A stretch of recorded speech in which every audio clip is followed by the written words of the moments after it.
Welcome to this journey of one of the most disturbing cases in recorded history of Monroe County, Massachusetts. Before we begin, I invite you to leave a comment about where you're watching from and the exact time you heard this story. We're interested in knowing where and at what times of day or night these documented accounts arrive. The photograph sits in a dusty archive box at the Monroe County Historical Society. At first glance, it appears unremarkable, a sepia-toned wedding portrait from 1912, like thousands of others from that era. A bride in white lace, a groom in his finest suit, surrounded by family members with their solemn expressions typical of the period when photographs required subjects to hold still for several seconds. No one smiles. No one gives away the terrible secret that would remain hidden for decades. The edges of the photograph have yellowed with age, giving it an amber border that seems to contain the moment like an insect preserved in honey. Beautiful but lifeless, trapped in time. The silver nitrate of the photographic process has begun to decay slightly at the corners, creating small black specks that float like distant stars around the central image, as if the darkness at the heart of this family portrait is slowly consuming it from the outside in. The photograph belonged to the Harrington family, once prominent landowners in the rural outskirts of Monroe County.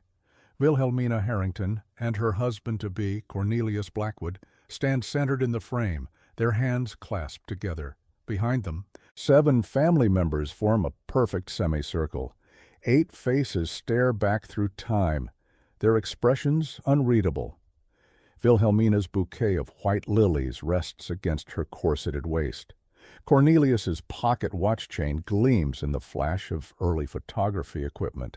The high collar of Wilhelmina's wedding dress presses against her throat, her posture unnaturally rigid even for the formal photography standards of the era.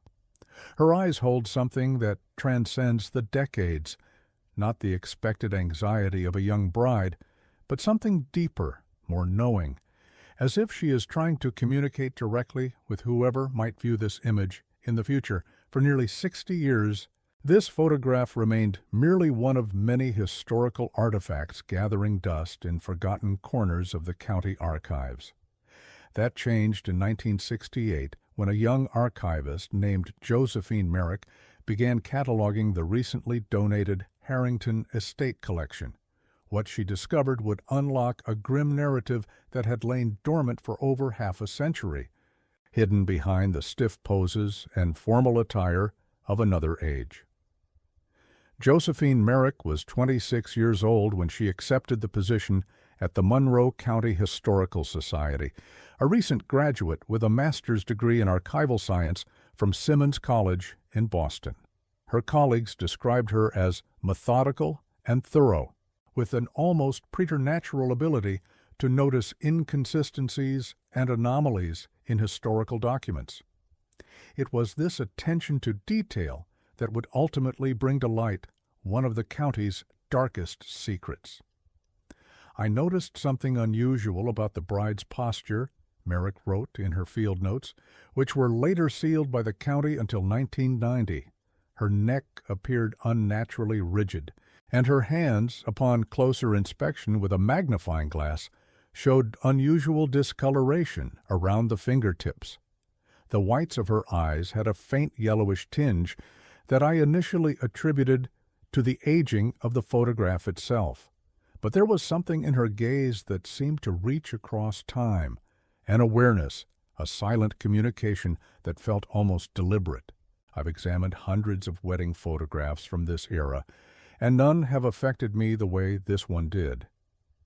These observations might have been dismissed as peculiarities of early photography or deterioration of the print itself.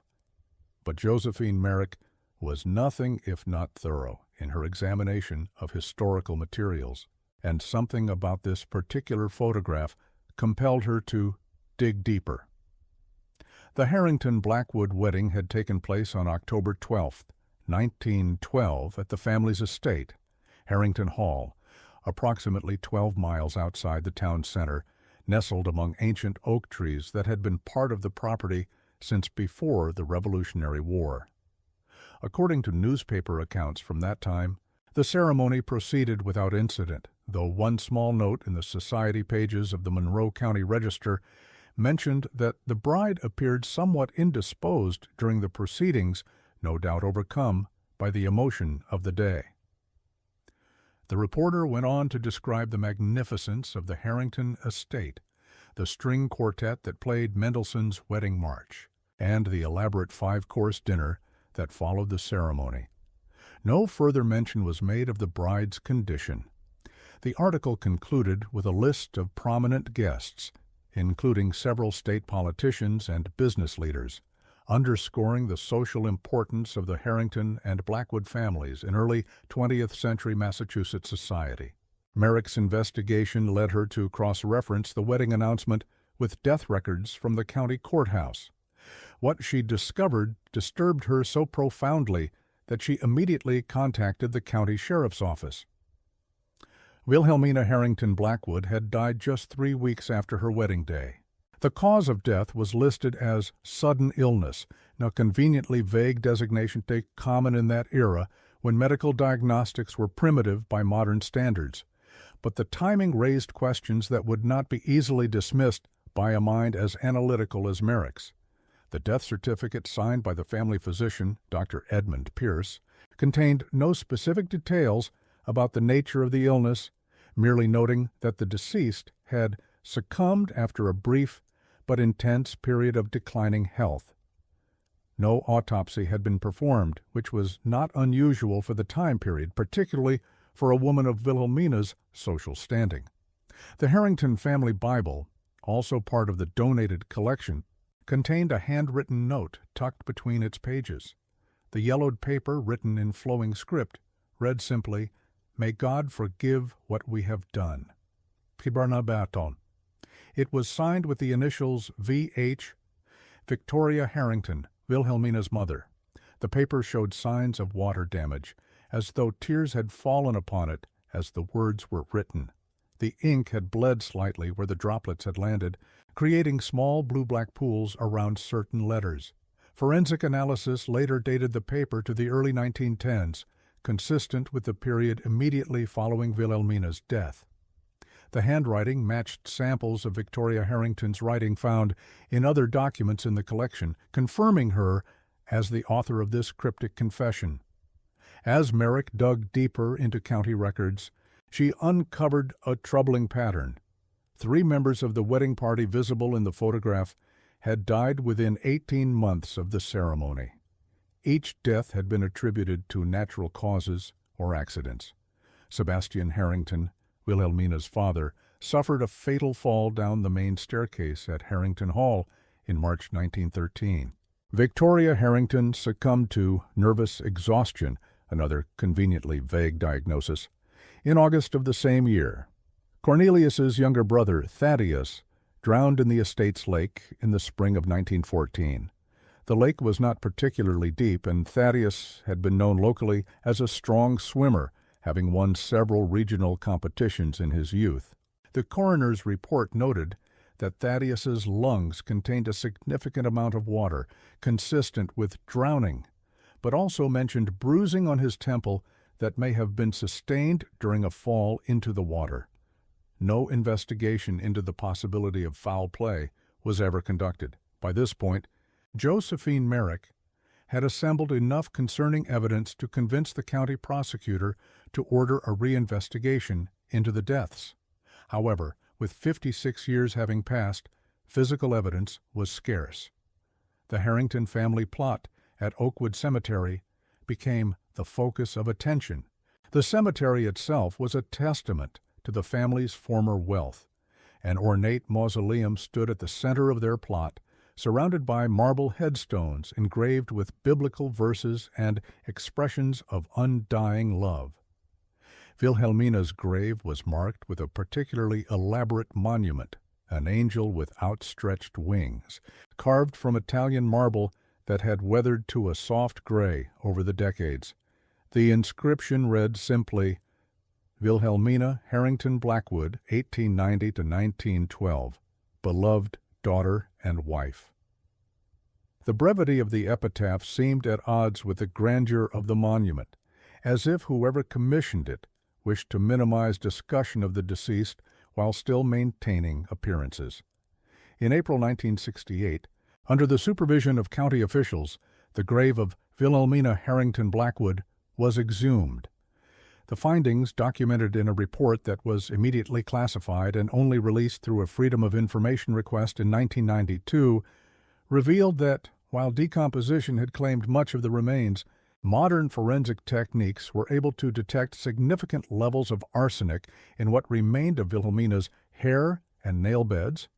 The report noted that several strands of auburn hair had been remarkably well preserved, protected by the satin lining of the coffin, allowing for a detailed toxicological analysis that would not have been possible at the time of her death. The analysis was conducted by Dr. Franklin Moretti, a leading forensic toxicologist from Boston University, who had pioneered techniques for detecting heavy metal poisoning in decomposed remains. His report stated that the concentration of arsenic found in the samples was consistent with deliberate poisoning rather than environmental exposure or medicinal use. Arsenic poisoning was not uncommon in the early 20th century.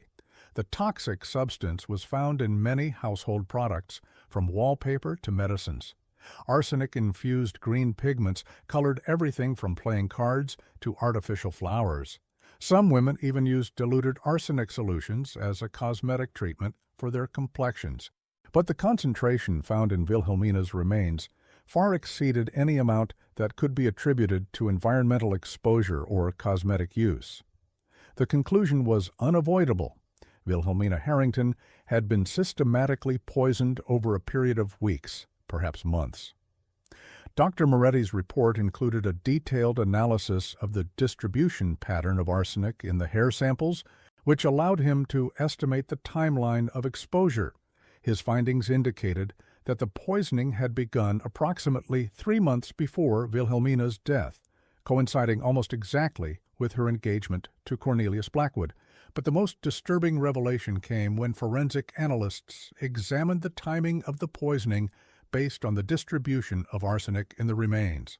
The highest concentration appeared in the hair strands that would have been growing in the weeks immediately before her wedding. The poison had been administered during her engagement period, with dosage increasing as the wedding approached. The toxicologist who conducted the analysis noted in his report that the subject would have experienced increasing symptoms of arsenic poisoning during the weeks leading up to her wedding day: weakness, stomach distress, discoloration of the extremities, and possibly partial paralysis.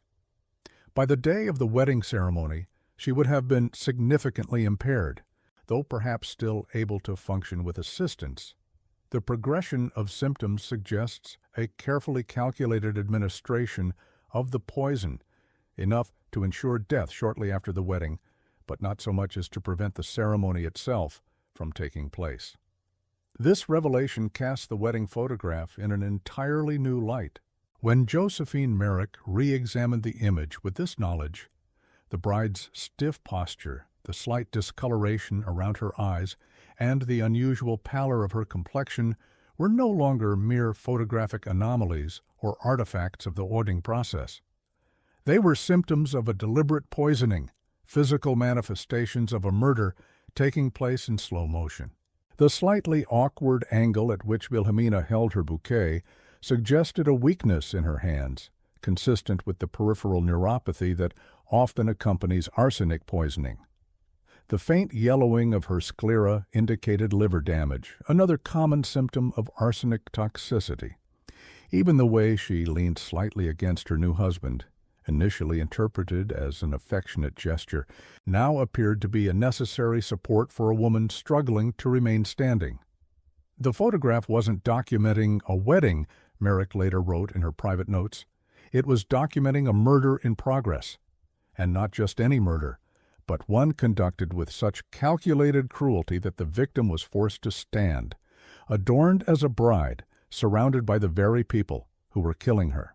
There is something uniquely horrifying about this image: the juxtaposition of the social ritual of marriage, traditionally a celebration of life and future possibility, with the deliberate, premeditated extinguishing of a human life. The white dress, the flowers, the solemn ceremony, all of it a macabre theater performed around a woman being actively poisoned to death. The notes show Merrick's normally precise handwriting becoming increasingly agitated as she processed the implications of her discovery, the pen pressing more deeply into the paper as her horror and indignation grew. But who among the solemn faces in the photograph was responsible for this slow, deliberate murder, and why had no suspicions been raised at the time? The local physician who had attended Wilhelmina during her final days, Dr. Edmund Pierce, had attributed her symptoms to bridal nervousness, followed by influenza.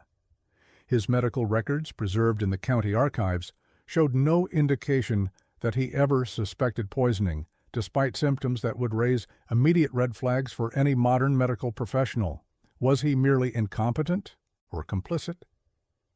Further investigation into Dr. Pierce's background revealed that he had been the Harrington family physician for over 20 years and had received substantial financial support from Sebastian Harrington when establishing his practice. He had also been among the guests at the wedding, visible at the edge of the formal photograph, his expression as impassive as those of the family members. The investigation turned to Cornelius Blackwood, the groom. Records show that after Wilhelmina's death, he inherited a substantial portion of the Harrington estate through their marriage contract, soit approximately 2 cedures, 1 acres of prime timberland, and several commercial properties in Monroe County, assets that would be worth millions in today's economy. Within a year of his wife's passing, he had sold much of the property and relocated to Boston, where he established himself as a successful businessman in the textile industry, eventually becoming one of the city's most prominent citizens. His rapid departure from Monroe County following Wilhelmina's death had raised few eyebrows at the time. It was assumed that the grieving widower simply couldn't bear to remain in the place where he had lost his bride. But in light of Merrick's discoveries, his hasty relocation appeared far more calculated. Investigators tracked down Cornelius Blackwood, who in 1968 was 81 years old and living in a prestigious retirement community in Jupiter Island, Florida. Despite his advanced age, photographs from the local society pages showed him to be remarkably well preserved.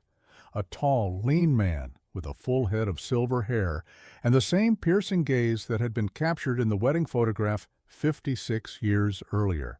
When confronted with the evidence by Detective Howard Schaefer of the Monroe County Sheriff's Office, the elderly man reportedly showed no reaction beyond mild curiosity. "The past is a foreign country," he was quoted as saying, borrowing the opening line from L.P. Hartley's novel The Go-Between. "They do things differently there." When pressed about the arsenic found in Wilhelmina's remains, Blackwood merely shrugged and said, "Arsenic was in everything back then. Wallpaper, cosmetics, tonics. Poor Wilhelmina was always using some beauty preparation or another. It wouldn't surprise me if she poisoned herself accidentally." The detached manner in which he discussed his deceased wife chilled even the experienced detective, who noted in his report that Blackwood spoke of his wife's death with no more emotion than one might discuss the weather. Due to his advanced age, deteriorating health, and the extreme passage of time since the alleged crime, no charges were ever filed against Cornelius Blackwood. He died in his sleep less than 6 months after the investigators' visit, taking whatever secrets he possessed to his grave. His obituary in the Boston Globe made no mention of his first wife, focusing instead on his business accomplishments, his second marriage of 45 years to socialite Eleanor Prescott, and his generous philanthropic contributions to various Boston institutions. The obituary described him as a titan of industry and a gentleman of the old school, noting that he had donated substantial sums to Harvard Business School and Massachusetts General Hospital. No mention was made of the circumstances under which he had acquired his initial fortune, nor of the brief first marriage that had laid the foundation for his subsequent success. The investigation might have ended there, but Josephine Merrick was not satisfied with the inconclusive results. Her attention turned to the other figures in the photograph, particularly to Wilhelmina's parents, Sebastian and Victoria Harrington. Why had they allowed their daughter to marry if she was already showing signs of illness? Why had they not called for a more thorough medical examination when her symptoms worsened? The answer came from a series of letters discovered in a hidden compartment of Victoria's writing desk, also part of the estate collection donated to the Historical Society. The compartment was only discovered when a conservator was restoring the antique piece of furniture and noticed that the dimensions of the drawers did not match the external measurements of the desk. A gentle pressure applied to what appeared to be a solid panel revealed a spring-loaded mechanism that ejected a small, shallow drawer containing several folded sheets of paper. The letters revealed a family in financial distress. Despite their outward appearance of prosperity, the Harringtons had been on the verge of bankruptcy. Sebastian had made a series of disastrous investments in Cuban sugar plantations and Mexican silver mines that threatened to leave them destitute. The marriage alliance with the wealthy Blackwood family represented their only hope of maintaining their social standing and financial security. The letters painted a picture of increasing desperation as creditors closed in and the family faced the prospect of losing Harrington Hall, which had been in the family for 5 generations. One letter from a Boston bank, dated July 1912, threatened to foreclose on the estate unless a payment of $50, an enormous sum at the time, was received by October 15th.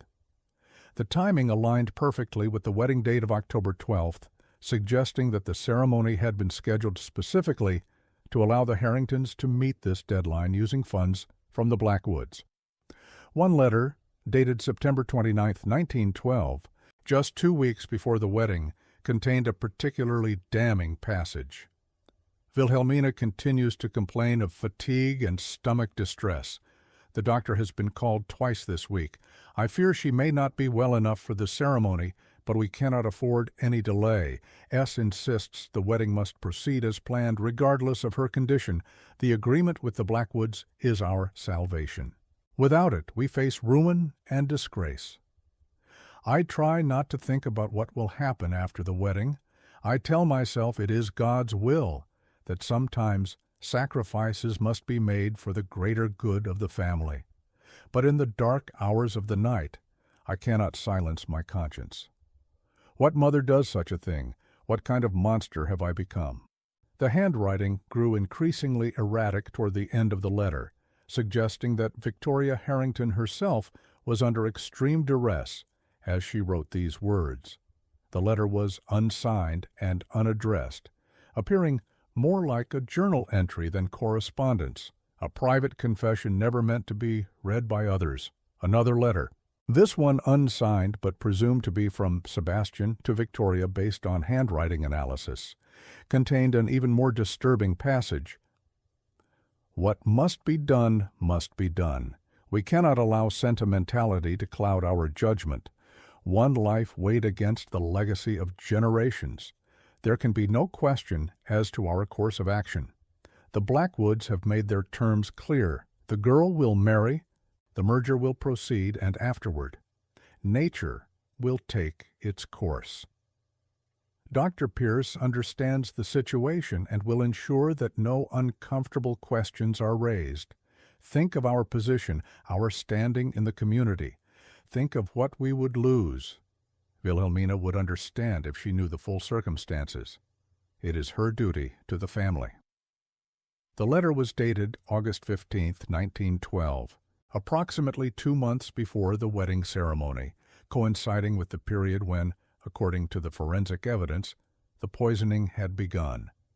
But the most chilling evidence emerged when Josephine Merrick had the photograph itself analyzed using new techniques developed by the FBI lab in Quantico.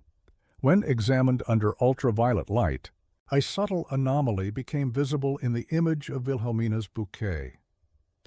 Intertwined with the white lilies were sprigs of what appeared to be oleander, a highly toxic flowering shrub that contains chemicals that can cause symptoms similar to arsenic poisoning when ingested.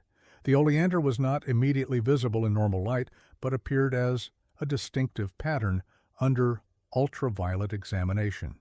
FBI analyst Dr. Patricia Whitman, who conducted the examination, noted in her report that the presence of oleander in a bridal bouquet is highly unusual and symbolically significant. In the Victorian language of flowers, which would have been well understood by educated women of the early 1900s, oleander symbolizes caution and warning. Its inclusion in a wedding bouquet represents a deliberate subversion of the traditional symbolism associated with bridal flowers, which typically represent purity, fertility, and new beginnings. The implication was clear but horrifying. The bouquet itself was a message, or perhaps a confession, hidden in plain sight. Someone in that wedding party knew that the bride was being poisoned and chose to memorialize that knowledge in the photograph itself. The oleander was not merely decorative, it was symbolic, a visual representation of the invisible poison that was coursing through Wilhelmina's veins as the photograph was taken. But who would include such a damning clue? And why risk including evidence of the crime in what would become a permanent record of the event? A breakthrough came when researchers located Wilhelmina's lady's maid, Margaret Sullivan, who had been 23 at the time of the wedding. In 1968, she was living in a nursing home in a neighboring county, having never married. Though elderly, her mind remained sharp, and when shown the wedding photograph, she identified herself as the young woman standing slightly apart from the family group, almost at the edge of the frame. "I remember that day as if it were yesterday," she told investigators. "Some memories burn themselves into your mind so deeply that no amount of time can erase them. I've lived a long life since then, but not a day has passed that I haven't thought of Miss Wilhelmina and what happened to her." Sullivan's eyes, according to the interview transcript, filled with tears as she gazed at the photograph, her fingers gently tracing the outline of the bride's figure. Margaret Sullivan's testimony, recorded over several sessions in the spring and summer of 1968, painted a disturbing picture of the weeks leading up to the wedding. Miss Wilhelmina grew weaker by the day. She recalled her tea would arrive, and within an hour she would be retching and pale. "I suggested to Mrs. Harrington that perhaps the kitchen was using bad milk, but my concerns were dismissed. 'Nonsense,' she said. 'It's merely wedding nerves. All brides suffer them.' But I had attended 3 of her older sisters at their weddings, and none of them had suffered as she did. Miss Adelaide had been nervous, certainly, but she never turned yellow or lost clumps of her hair. Miss Beatrice had had cold feet right up until the ceremony, but she never collapsed in the hallway, as Miss Wilhelmina did just a week before her wedding. And Miss Catherine had fretted about her trousseau endlessly, but her hands never shook so badly that she couldn't hold her teacup. Sullivan described how, as the wedding approached, Wilhelmina became increasingly convinced that something was wrong. "She told me she felt as though she were slowly disappearing," Sullivan recounted. "Her reflection in the mirror seemed to fade a little more each day. She said her parents acted as if they couldn't hear her when she complained of feeling ill." And Mr. Blackwood. "He watched her like a man observing an experiment. Once, when he thought no one was looking, I saw him checking her pulse while pretending to kiss her hand. His eyes were cold, calculating. I've never forgotten that look. It wasn't the look of a man concerned for his fiancée's health. It was the look of someone monitoring the progress of something, like a scientist checking a specimen." Sullivan's hands trembled as she recounted this detail, her voice dropping to a near whisper, as if she feared being overheard even half a century later. According to Sullivan, on the morning of the wedding, Wilhelmina had been too weak to stand without assistance. "We had to practically carry her to the dressing room," she said. her feet dragged across the floor like those of a marionette with half its strings cut. Mrs. Harrington kept saying it was just nerves, but Miss Wilhelmina's eyes, they knew something was terribly wrong. She asked me to help her write a letter to her cousin in Boston, but Mrs. Harrington interrupted before she could complete it. She took the pen from her daughter's hand and said, "There will be time for correspondence after the ceremony, dear. We mustn't keep the guests waiting." The look that passed between them, I'll never forget it. It wasn't the look between a mother and daughter. It was the look between a jailer and a prisoner. The most revealing part of Sullivan's testimony concerned the wedding photograph itself. After the ceremony, when they were arranging everyone for the photograph, Miss Wilhelmina whispered to me. She said, "Remember everything you see today, Maggie. Someone must know the truth." I didn't understand then what she meant. I thought perhaps she was referring to the way her father had forced her into the marriage, how her mother had ignored her pleas to postpone. I never imagined she was talking about being poisoned, but looking back, there were so many signs. The way she insisted on certain flowers for her bouquet, even though Mrs. Harrington tried to dissuade her. The way she positioned herself for the photograph, making sure her cousin Beatrice's portrait was visible in the background. The way she looked directly into the camera, as if she were trying to communicate with whoever might see the image in the future. She knew what was happening to her, and she was leaving clues. When asked about the bouquet, Sullivan's response was illuminating. Miss Wilhelmina didn't choose those flowers. Her bouquet had been prepared by Mrs. Harrington and delivered to the bridal suite that morning. When Miss Wilhelmina saw it, she stared at it for the longest time. Then she looked at me and said, "How fitting." Mother always did have a flair for symbolism. I thought she was admiring the arrangement, but now I understand what she meant. She recognized the oleander. She knew what it symbolized, and the strangest thing is, she asked me to make sure the flowers were clearly visible in the photograph. She positioned the bouquet herself, making sure it was prominently displayed. At the time, I thought it was vanity. Brides are often proud of their bouquets, but it wasn't that at all. She was documenting the instrument of her murder. Foss. Sullivan's testimony suggested something even more disturbing than the initial theory, that Wilhelmina had known she was being poisoned and had recognized the oleander in her bouquet as a symbol of her own murder. The wedding photograph wasn't just documenting a crime, it was preserving a victim's silent accusation. Through the language of flowers, a communication system well understood by women of her era, Wilhelmina had ensured that evidence of the crime would be preserved for posterity. She had turned the very tools of her destruction into a message that would eventually lead to the truth. But Sullivan's account raised more questions than it answered. If Wilhelmina knew she was being poisoned, why didn't she flee or seek help outside the family? The answer, according to Sullivan, lay in Wilhelmina's diary, which had not been included in the donated collection and was presumed lost. She wrote in it every night, Sullivan recalled. Even when she was so weak she could barely hold the pen, she insisted on making her entries. And she made me promise that if anything happened to her, I would make sure her diary found its way to her cousin Beatrice in Boston. "Not right away," she told me. "Wait until they think they're safe. Wait until they believe all evidence is gone. Then make sure Beatrice receives it." She seemed to know that any immediate attempt to expose what was happening would be suppressed. She was playing a longer game.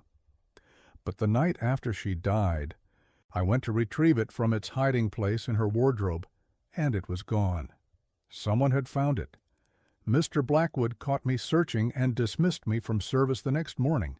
He gave me 2 weeks' wages and told me never to return to Harrington Hall. I tried to tell the local sheriff my concerns, but who was going to listen to a housemaid over one of the most prominent families in the county? Sheriff Thornton was a regular guest at Harrington Hall dinners. His daughter had been presented at the same debutante ball as Miss Wilhelmina. My accusations were dismissed as the hysterical imaginings of a servant upset over losing her position.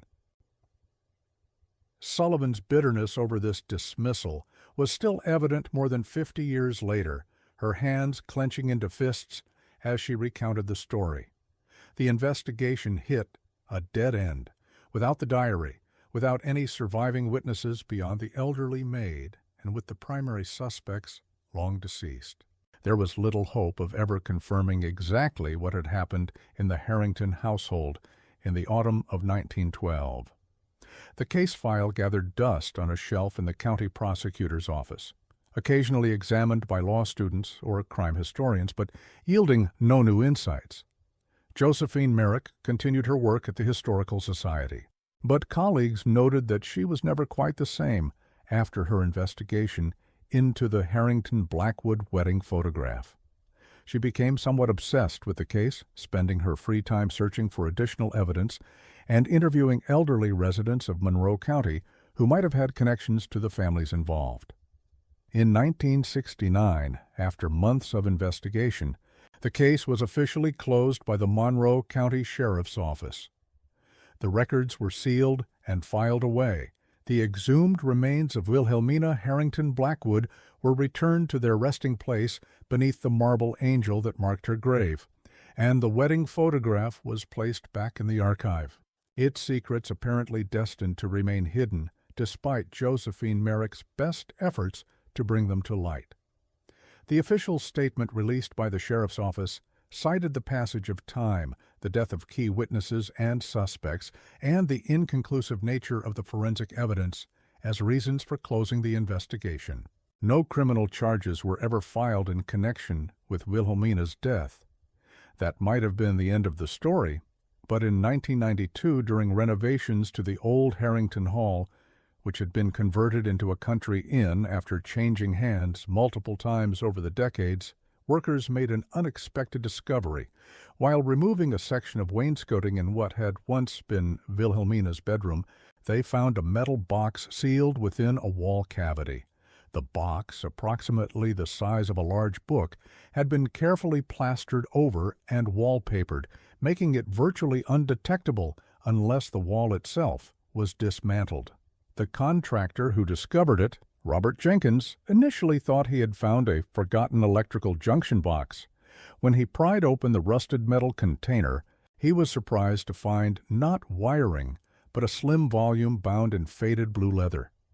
Inside was Wilhelmina's missing diary. The pages had yellowed with age, but remained legible, the elegant handwriting becoming increasingly unsteady in the later entries as Wilhelmina's condition deteriorated. The diary was immediately turned over to the Monroe County Historical Society, where it caused a sensation among those familiar with the case. Josephine Merrick, by then retired and living in a small cottage on Cape Cod, was contacted and invited to examine the diary. According to those present, the elderly archivist wept when she held the book, saying, "She's been waiting for us to find this. For 80 years she's been waiting." The discovery prompted the county prosecutor to officially reopen the investigation, though by this time any possibility of criminal charges was long past. The diary confirmed what Margaret Sullivan had suggested. Wilhelmina had indeed been aware of her poisoning, though she had not initially known who was responsible. Her entries chronicled her declining health, her parents' dismissal of her concerns, and her growing suspicion that her fiancé viewed her as nothing more than a means to acquire the Harrington estate.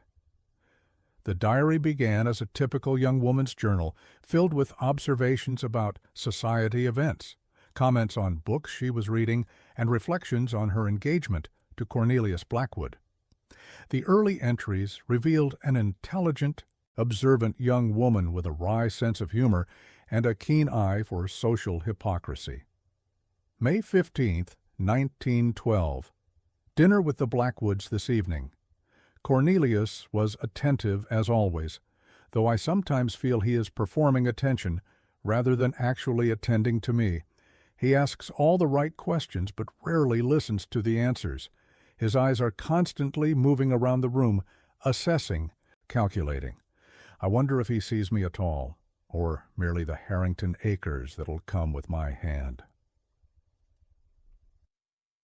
June 10th, 1912. Mother has been unusually insistent about the wedding preparations. When I suggested we might postpone until spring for a more favorable season, she became almost hysterical. Father took me aside afterward and explained that the Blackwoods have certain business commitments that make an autumn wedding preferable. Always business with Father. I sometimes think he sees me as merely another asset to be managed, like the timber forests or the commercial properties in town. By late July, the tone of the entries began to change, reflecting Wilhelmina's deteriorating health and growing suspicions. July 27th, 1912. A strange lethargy has overtaken me. I can barely summon the energy to dress in the morning. Mother suggests it is merely the heat, but I have never reacted this way to summer weather before. Cornelius visited and seemed almost pleased by my weakness, suggesting that a delicate constitution becomes a lady of refinement. There was something in his expression as he said it, a calculation that chilled me despite the summer heat. August 12th, 1912. I have begun to notice a pattern. The weakness and nausea that plague me always worsen after taking tea with Mother. Today I watched her prepare it and noticed how carefully she measured the sugar from a special porcelain box she keeps in her desk, rather than using the sugar bowl on the table. When I asked about it, she said it was a special imported sweetener that was less harmful to the teeth. I pretended to drink the tea but poured it into a potted plant when she wasn't looking. The relief from symptoms was immediate and confirmed my suspicions. Something is very wrong in this house. October 1st, 1912. My hair has begun to fall out in clumps, she wrote. Mother says it is merely the stress of wedding preparations, but I know my own body. Something is very wrong. The tea tastes bitter, no matter how much sugar is added. I have begun to pour it into the potted plants when no one is looking. Strangely, the fern by the window has begun to yellow and wilt. I caught Father watching me at breakfast this morning. Not watching me eat, watching me push the food around my plate. There was calculation in his gaze and something else. Regret, perhaps? Or am I merely imagining a conscience where none exists? October 5th, 1912. I confronted Father today about postponing the wedding until I recover my strength. His reaction was most peculiar. Instead of concern, his face showed only panic. The wedding will proceed as planned, he said. The Blackwoods have been more than patient. When I pressed him, suggesting that perhaps I should see a different doctor, one from Boston perhaps, he became agitated. There is nothing wrong with you that a good night's sleep won't cure, he insisted.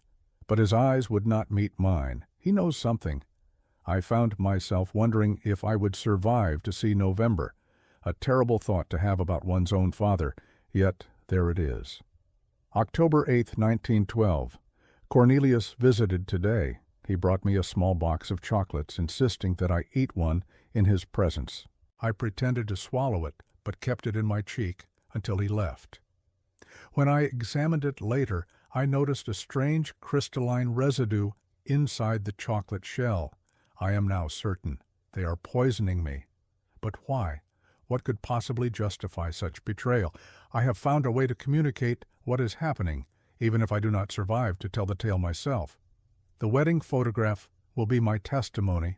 I have instructed Maggie about the arrangements, the flowers, the positioning, the documentation of those responsible. All will be preserved for someone in the future to discover. They think me a sacrificial lamb, but I will not go silently to slaughter.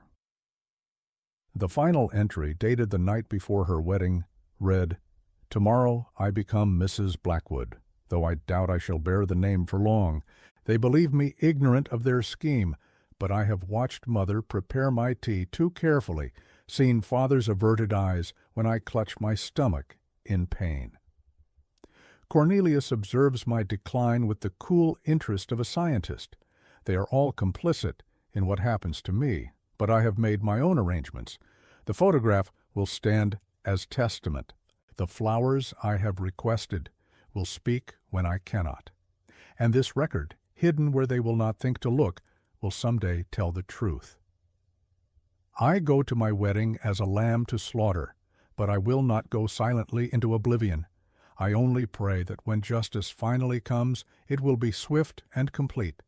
Let future generations know that Wilhelmina Harrington was not a fool, even if she was a victim. I see them clearly, even as my vision dims from their poisons. I know what they have done, and someday others will know too. The discovery of the diary prompted a re-examination of the wedding photograph using even more advanced analytical techniques than had been available in 1968. Under digital enhancement and multispectral imaging conducted by the FBI's Investigative and Forensic Photography Unit, researchers discovered another hidden detail that had escaped earlier notice. In the background, barely visible on a side table, sat a small framed picture. When enhanced, it showed a young woman who was identified as Beatrice Campbell, Wilhelmina's cousin, the same person to whom Sullivan had been instructed to send the diary.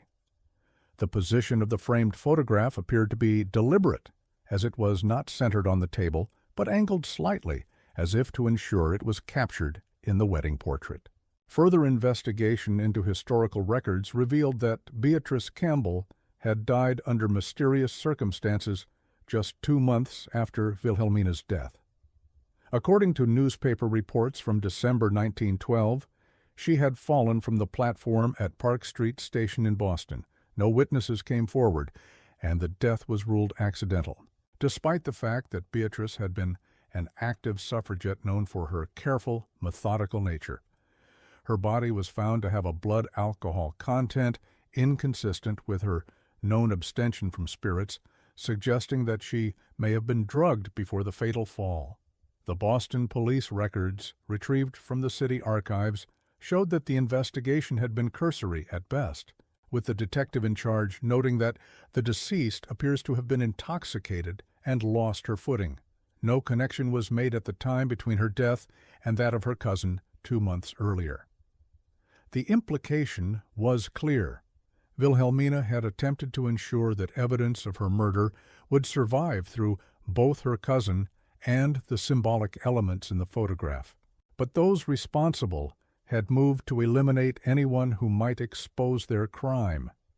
The wedding photograph, with its hidden messages, the oleander in the bouquet, the framed picture of Beatrice, was Wilhelmina's silent testimony, preserved for over half a century, before someone finally noticed what she had been trying to tell the world.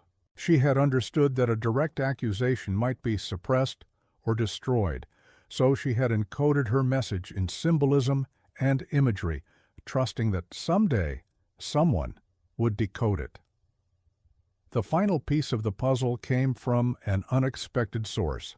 In 1993, a historian researching the business dealings of early 20th century New England families discovered correspondence between Sebastian Harrington and Cornelius Blackwood's father, Jeremiah, dating back to 1911. The letters, part of the Blackwood Business Archives donated to Harvard Business School after the closure of Blackwood Textiles in the 1980s, outlined a business arrangement. In exchange for settling the Harringtons' considerable debts, the Blackwoods would gain control of the Harrington timber holdings through marriage. The timber lands, while not particularly valuable in 1912, were strategically located along planned railway routes and would later become extremely valuable during the building boom of the 1920s, suggesting that the elder Blackwood had remarkable foresight in his business dealings. One letter, sent from Jeremiah Blackwood to Sebastian Harrington just 3 months before the wedding, contained a disturbing passage. If the merger of our families through matrimony is to proceed, certain arrangements must be made to ensure the control of the assets transfers completely and irrevocably. A bride brings property to her husband, but a widow leaves it behind. I trust you understand what must be done and have the resolve to see it through. My son has been fully apprised of the arrangement and will act accordingly. The young lady's continued health would present complications for our agreement. The language was carefully oblique, never directly stating that Wilhelmina should be murdered, but the implication was unmistakable, particularly in light of subsequent events. Another letter, this one from Cornelius to his father, dated September 28, 1912, just 2 weeks before the wedding, was even more explicit. The preparations proceed as planned. Dr. Pierce continues to be most cooperative, attributing all symptoms to pre-wedding anxiety. The process has been carefully calibrated to ensure that the transfer of assets occurs before any unfortunate developments. The bride's parents have demonstrated remarkable pragmatism in this matter, though the mother occasionally displays regrettable sentimentality. I have assured them that their financial salvation is secure, provided all proceeds according to our agreement. The wedding photograph will be taken by Holloway, as you suggested. His discretion is well established. The cold, business-like tone of the letter, discussing what was essentially a murder plot, as if it were merely a corporate merger, reveals the extraordinary callousness with which the conspiracy was executed. This evidence suggested a conspiracy even more calculated than investigators had initially believed. Wilhelmina wasn't just the victim of a greedy fiancé. She had been sacrificed by her own parents as part of a business transaction designed to save the family from financial ruin. The wedding was never meant to create a marriage, only a widow and a transfer of property. Her parents had not merely allowed her to be poisoned, they had actively participated in the process, choosing to sacrifice their daughter rather than face social and financial ruin. The conspiracy had extended beyond the immediate family to include the family physician who had deliberately misdiagnosed Wilhelmina's symptoms, and possibly others in the community who had chosen to look the other way, rather than question the sudden illness and death of a young bride from a prominent family. The wedding photograph, when viewed with this knowledge, transforms from a family portrait into something far more sinister. A group of conspirators posing with their victim, documenting the culmination of their plan even as it unfolds. Each solemn face holds not the dignity of the era's photographic conventions, but the weight of complicity in murder. The formal arrangement of the group takes on a new meaning, not a celebration of union, but a circle closing around the prey. The photographer, too, may have been complicit, positioning the subjects to ensure that the symbolic elements Wilhelmina had arranged would be visible in the final image. Perhaps the most disturbing aspect of the case is the calculation involved. Wilhelmina was poisoned slowly over weeks, not just to avoid suspicion, but to ensure she would live long enough to say "I do," and legally transfer her inheritance to her husband. The wedding photograph captures her at the threshold between life and death, legally Mrs. Blackwood, but already marked for the grave. Her white dress, traditionally a symbol of purity and new beginnings, becomes instead a shroud, wrapping a woman already in the process of dying. The bouquet she holds, typically representing fertility and future happiness, instead contains the very symbols of her murder. Every traditional element of the wedding ritual is subverted, turned into its opposite, not a beginning, but an end, not a celebration of life, but a choreographed death. The case also reveals the extreme vulnerability of women in early 20th century society. Wilhelmina, despite her family's wealth and social standing, had no real agency once her parents and fiancé had decided her fate. Her attempts to seek medical help were thwarted, her complaints dismissed as female hysteria or wedding nerves.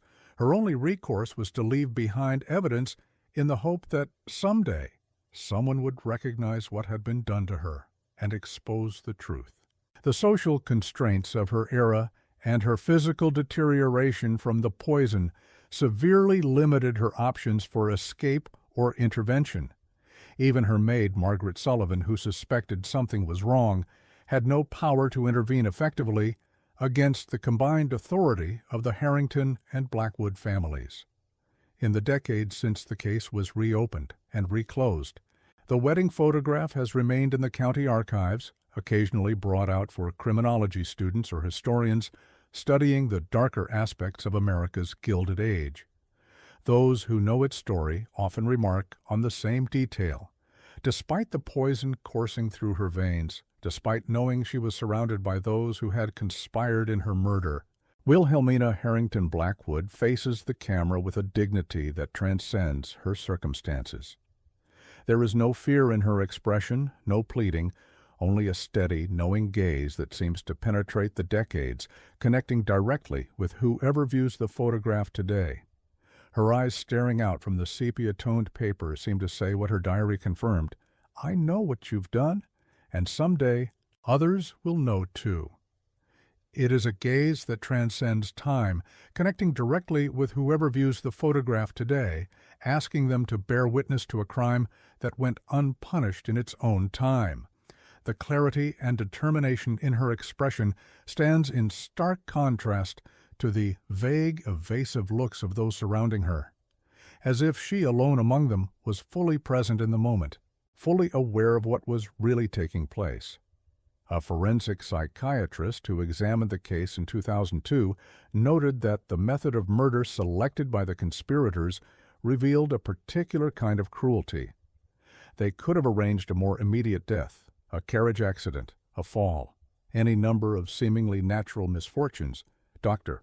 Elizabeth Cranmer wrote in her analysis for the Journal of Historical Criminology.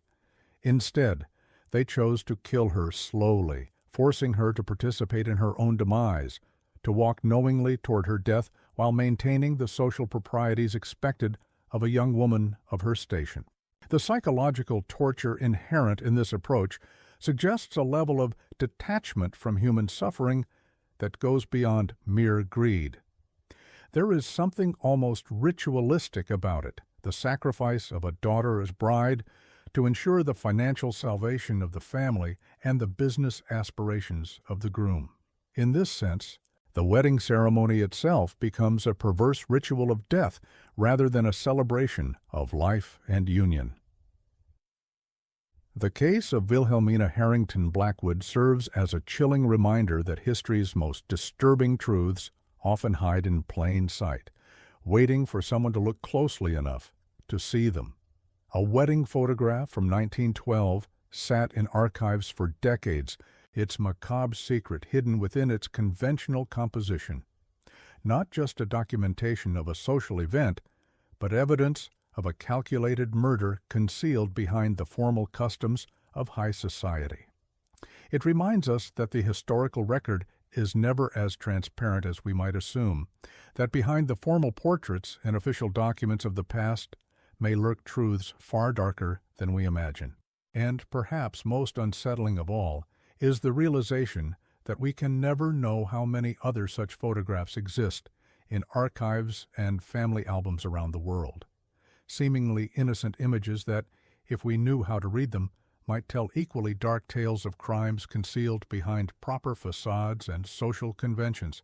How many other victims have left behind silent testimony encoded in symbols and images still waiting to be discovered? How many murderers have posed smiling beside their victims, secure in the knowledge that their crimes would go undetected? What secrets might be hiding in your own family photographs?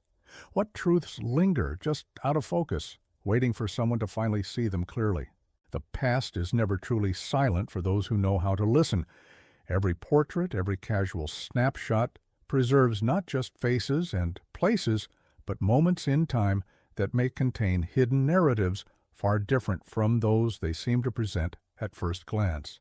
The formal rigidity of early photography, with its solemn faces and still poses, may conceal emotions and situations far more complex and disturbing than the composed surfaces suggest. The Monroe County Historical Society still houses the Harrington Blackwood wedding photograph, though it is rarely displayed publicly. Those who have studied the case say that once you know what you're looking at, you can never unsee it. The slight tension in Wilhelmina's posture, the barely perceptible triumph in Cornelius's gaze, the carefully arranged bouquet with its hidden message, the strategically placed portrait of Beatrice Campbell. It stands as a testament to a crime almost perfectly executed, undone only by the victim's determination to leave behind evidence that would someday speak for her. The photograph, intended by the conspirators as a record of their successful deception, was transformed by Wilhelmina's quiet resistance into evidence of their crime, a subversion of their intentions that would ultimately bring their dark secret to light, even if justice in the conventional sense was never achieved. In the end, justice for Wilhelmina came not in the form of legal proceedings, all those responsible had long since passed away, but in the restoration of truth. Her story, extracted from the photograph she ensured would survive, reminds us that history's darkest chapters are often written not in sensational headlines, but in the quiet spaces between what is shown and what is hidden. Her voice, silenced by poison in 1912, was finally heard decades later through the evidence she had carefully arranged to survive her, a testament to her courage and foresight in the face of betrayal and death. As for Harrington Hall, the property that was the ultimate object of the conspiracy, it changed hands numerous times over the decades. After the Blackwoods sold it in 1914, it passed through several owners, each seemingly unable to maintain the massive estate for long.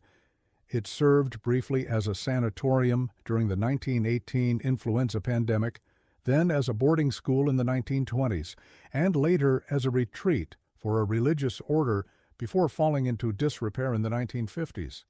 Local residents often spoke of the property as being unlucky or cursed, though few connected these vague superstitions to the events of 1912.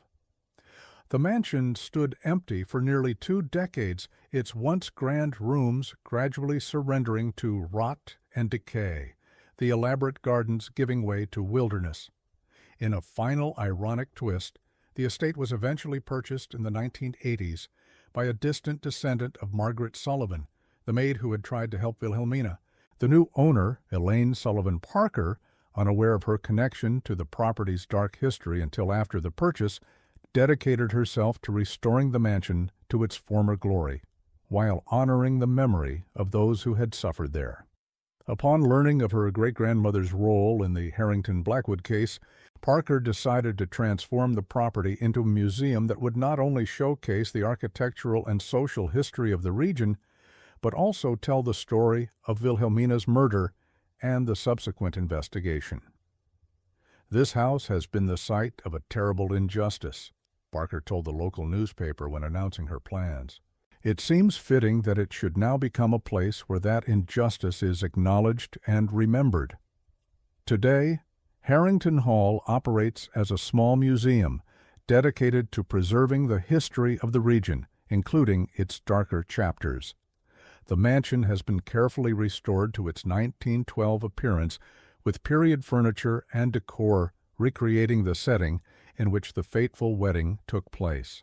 The museum includes a special exhibit on the Harrington Blackwood case, featuring reproductions of the wedding photograph, pages from Wilhelmina's diary, and the correspondence that revealed the business arrangement behind the murder. The exhibit has attracted visitors from across the country, many drawn by the haunting story of a bride who went to her wedding, knowing it was also her funeral. The original bedroom where Wilhelmina spent her final weeks has been preserved as it would have appeared in 1912, including a replica of the writing desk, where she penned her diary entries, and the wall cavity, where she hid the evidence of her murder. Guides explain how she managed, despite her weakened condition, to pry loose a section of wainscoting and conceal her diary in the wall, replastering and wallpapering the opening herself, a testament to her determination that the truth should eventually come to light.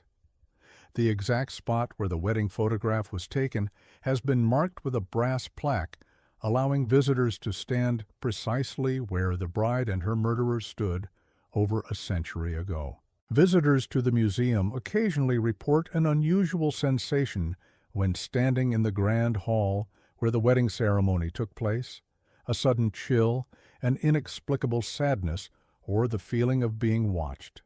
Staff attribute this to drafts in the old building or the power of suggestion after hearing Wilhelmina's story. But some wonder if perhaps something of her remains there, still bearing witness, still asking us to look more closely at the evidence she left behind. One frequent comment in the visitor's book reads, "I felt someone looking over my shoulder in the bride's room."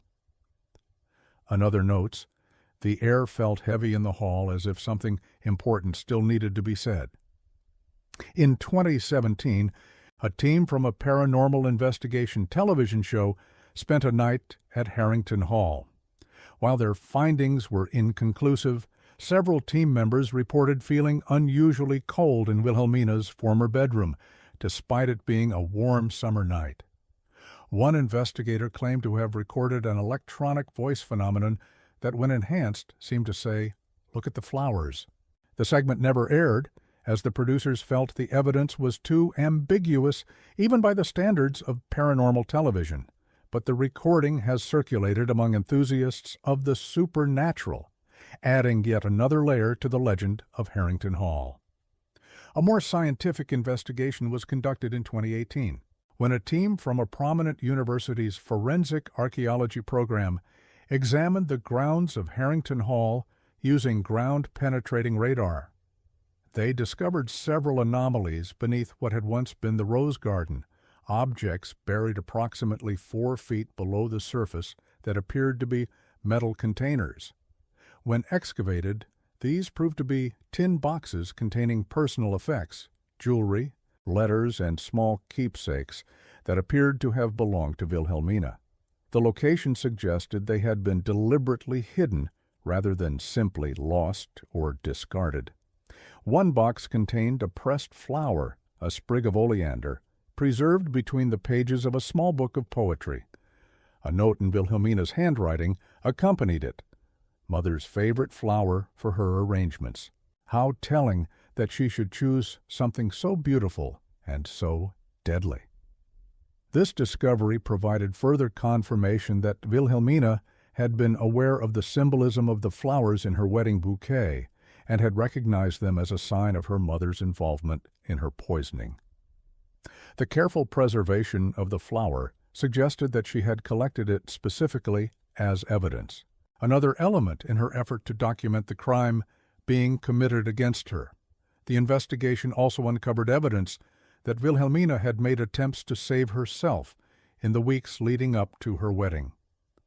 A letter draft found among her personal effects, never sent, was addressed to a doctor in Boston, describing her symptoms in detail and requesting an urgent appointment.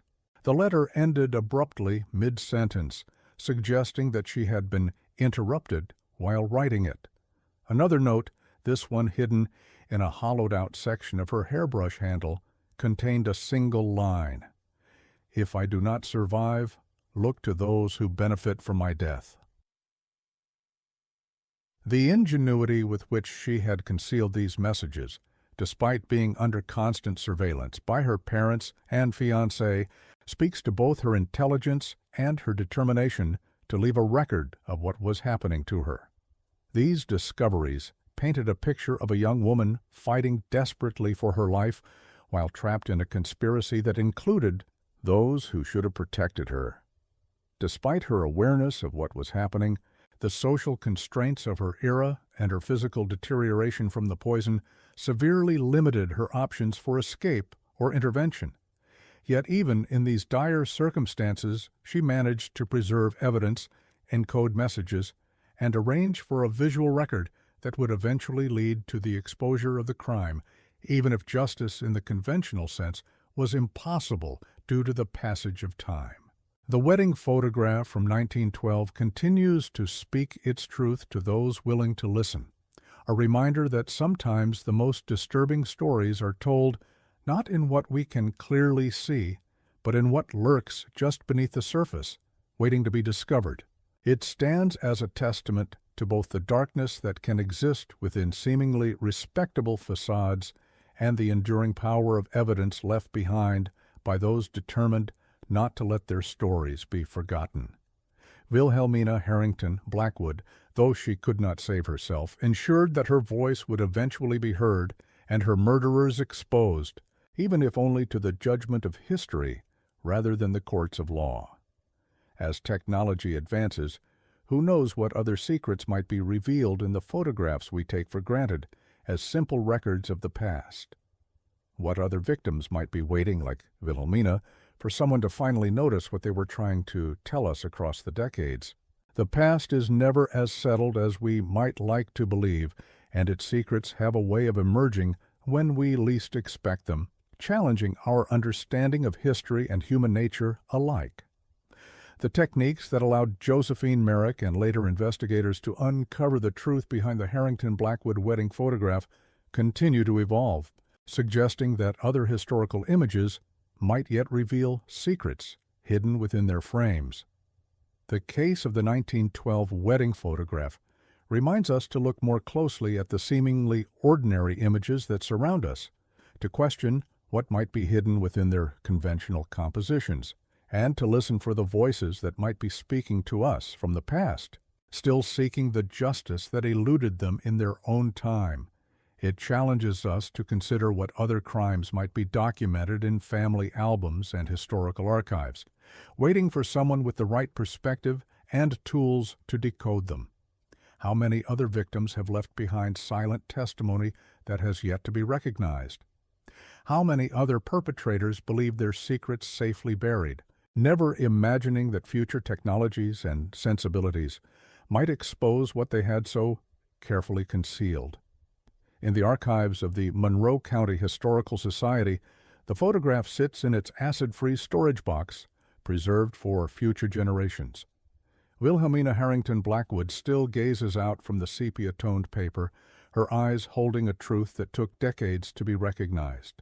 And in that gaze lies perhaps the most disturbing aspect of the entire case, not just that she was murdered by those closest to her, but that she knew it was happening and faced it with a dignity and foresight that eventually brought her story to light, long after those who had wronged her thought their secret was safe.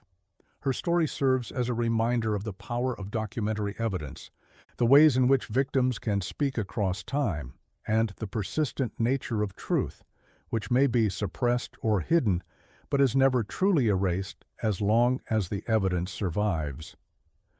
The true horror of the wedding photograph from 1912 lies not in supernatural elements or graphic violence, but in the very human capacity for calculated cruelty concealed behind social propriety, and in the realization that such darkness might be preserved in other seemingly innocent images, waiting for someone to finally see what has been hiding in plain sight all along.